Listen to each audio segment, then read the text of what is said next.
répondre pour la première fois, puisque c'est là, après tout ce qui s'est passé, c'est le premier panel. On m'a transmis tout ce qui s'est passé et toutes les vidéos où j'ai beaucoup ri. J'ai appris beaucoup de choses sur moi. Votre volume dérange. Le micro, s'il vous plaît. Ah, alors du coup, il faut que je fasse comment? Alors dites-moi. Non, là, on vous entend. Là, on vous entend. Ah, d'accord, pardon. Non, mais je vais tenir le téléphone, je l'avais posé.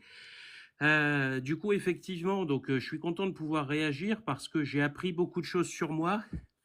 Alors, la première chose, je pense, qui est importante à dire à tous les gens qui sont sur le panel, c'est que avant de diffuser, de relayer des informations, il faut en vérifier les sources. Il faut en vérifier les sources puisque j'ai appris que j'étais endetté. Alors, c'est assez marrant d'apprendre ça sur soi.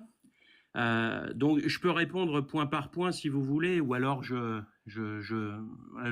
parle en gros. J'ai appris que j'étais venu abuser de la faiblesse des femmes africaines. J'ai appris que je m'étais vanté d'être pasteur pour abuser d'un titre religieux, pour aveugler les gens. J'ai subi de nombreuses critiques physiques. Ce qui est assez minable et pitoyable de la part de gens qui se disent chrétiens, mais enfin bon, ça c'est encore autre chose, et tout un tas d'autres mensonges qui ont été diffusés. Je dirais la première des vérités, c'est que les gens qui disent que je suis endetté, que je ne travaille pas, que je suis poursuivi par le fisc, Tapotez.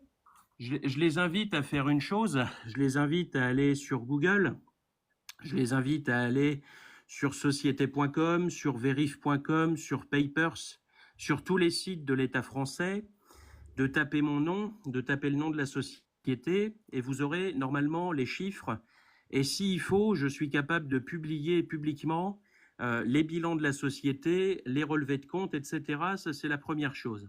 Donc déjà, cette histoire de dette, c'est un mensonge honteux. La deuxième chose, c'est l'histoire comme quoi cette jeune femme m'aurait